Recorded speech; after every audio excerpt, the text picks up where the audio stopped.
Guys நம்ம vibe channel வந்து subscribe பண்ணிக்கோங்க, பெல் ஐக்கன் கிளிக் பண்ணிக்கோங்க. வாங்க வீடியோ. சண்டே சமையல் ரெசிபி என்னன்னா கிராமத்தில் வந்து பார்த்திங்கன்னா மீன் குழம்பு வைக்க போகிறோம்.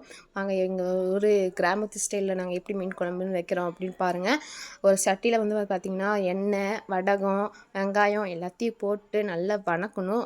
சட்டி சூடாகிட்ட அப்புறம் தான் நாங்கள் வச்சது வந்து அது கிளிப்பாக போடலை, எங்கள் மன்னிச்சிக்கோங்க. அதுக்கப்புறம் வந்து பார்த்திங்கன்னா நல்லா வந்து வணங்கிட்டு இருக்கும்போது ஒரு சட்டியில் வந்துட்டு புளிக்கரைசல், அதுக்கப்புறம் வந்து பார்த்திங்கன்னா தேங்காய் அரைச்சது, அதுக்கப்புறம் மிளகு அரைச்சது, அதுக்கப்புறம் வந்து பார்த்திங்கன்னா ஒரு மல்லித்தூள், மஞ்சத்தூள் எல்லாம் போட்டு கரைச்சி வச்சது ஒரு கரைசல் வந்து வெங்காயம் வணங்கிட்ட அப்புறம் அது போட்டுடணும். போட்டுட்டு திருப்பி 2 கலரி விட்டுட்டு அப்புறம் ஒரு தட்டு வச்சு மூடிடணும். அது நல்லா கொதி வந்துட்டு அப்புறம் வந்து பார்த்திங்கன்னா மீன் பீசஸ் வந்து அதில் போடணும். அப்போ தான் டேஸ்ட் அடிப்பொலியாக இருக்கும். அதே மாதிரி கொதிச்சு வந்துருச்சு மீன் குழம்பும். இப்போ நாங்கள் ஒரு 8 பீசஸ் மேலே போடுவோம். தலை பீசஸும் போடுவோம். தலை பகுதியில் தான் சூப்பராக இருக்கும்.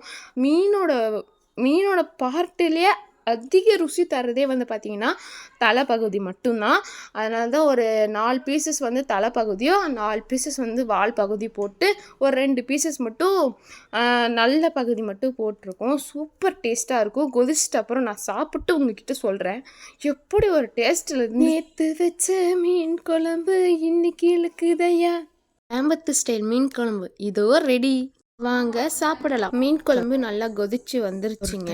சாதமும் மீன் குழம்பும் மீனும் போட்டு கொடுத்தாங்க. சாப்பிட்டு பட்ட செம டேஸ்ட்டு. டாட்டா பாய்.